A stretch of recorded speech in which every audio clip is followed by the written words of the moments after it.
I'll tell you one thing and one thing only. You best be making some gains. You best be making some gains when you walk, when you talk, when you sleep, and when you creep. Let's make some gains right now while we're driving.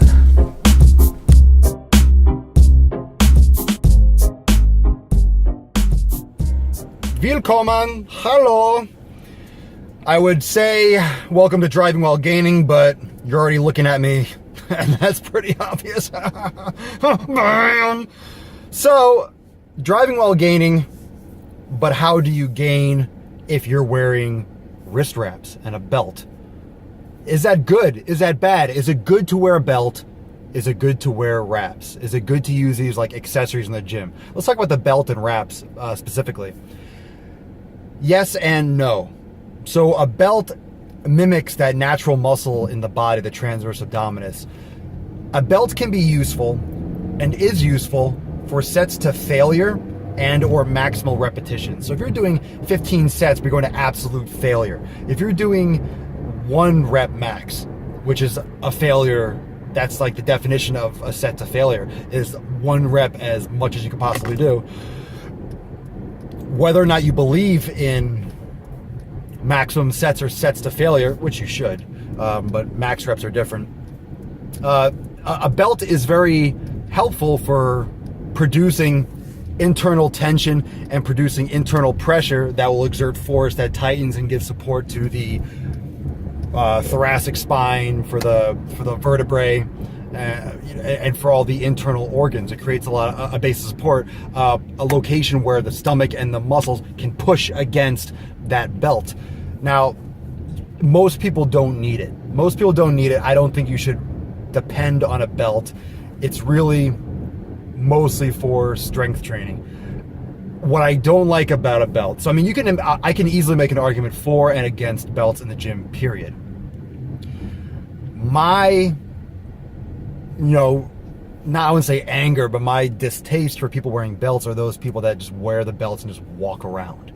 They walk around, they're on a treadmill wearing a fucking belt. They're on a machine chest press wearing a fucking belt. They're doing barbell curls wearing a fucking belt. It keeps my waist tiny because it compresses. What is that, a man corset? Like, what the fuck do you think it's keeping your waist tiny? Like it's holding everything in? Give me a break.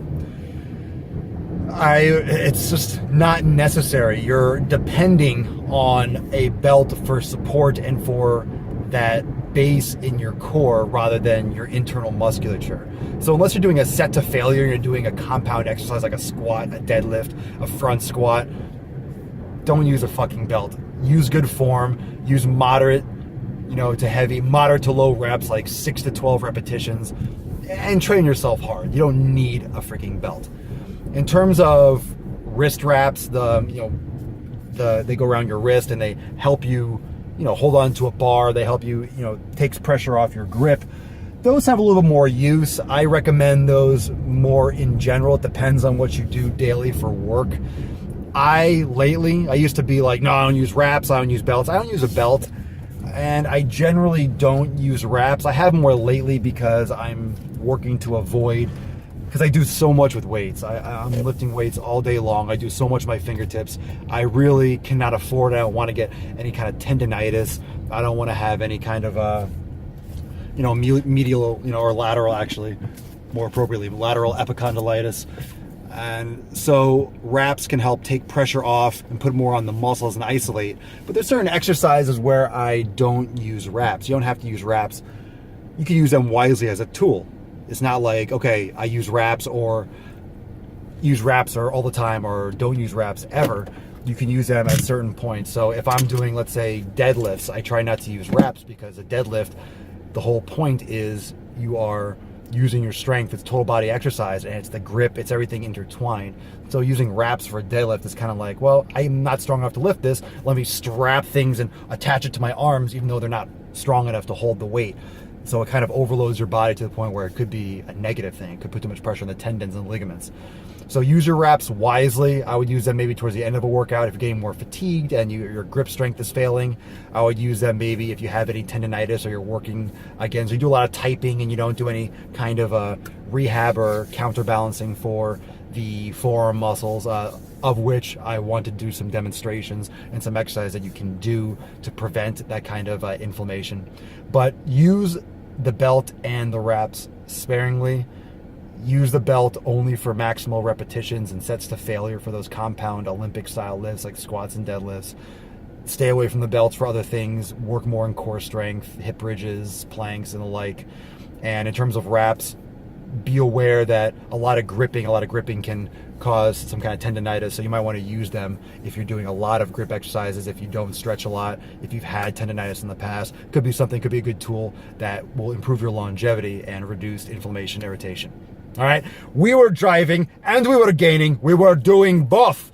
We were doing both. We were driving and we were doing the gaining. This is Vizey's show. It's called Driving While Gaining. Like the video. Please click subscribe. In the video, subscribe to me. Tell your friends. Check out my videos, my new video previews for next week, and also my previous videos. Check it out. Check out the other material. Make sure you look me up on Facebook. I go on Facebook Live and Periscope every day at 12 noon. I'm also on Snapchat, Twitter, my website, everything Swolenormous. Kegel's t-shirts at swolenormous.com. Check it out. Thanks for following. Thanks for supporting. And as always, keep driving. But above all else, make sure you're gaining. Ho, ho, ho, ho. Driving while gaining. Pound it. Peace. But I will be posting some videos on these YouTube about the supine hip bridge, about the plank, because I talk about it on my Facebook Live, I talk about it on my Periscope, and I really feel like you need to know how to do it properly from my lips, from my mouth, because I talk about it a certain way, so I really owe it to you to show you a certain way and show you how I do it. That way you can reference it and then actually understand and apply what I'm teaching you.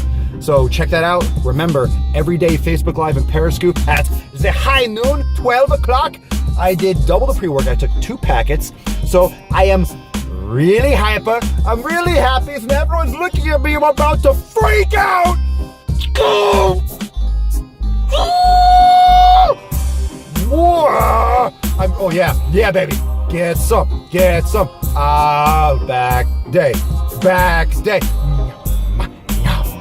I'm gonna do a lot of pull-ups today. I've decided. Driving while gaining. Thank you for joining me.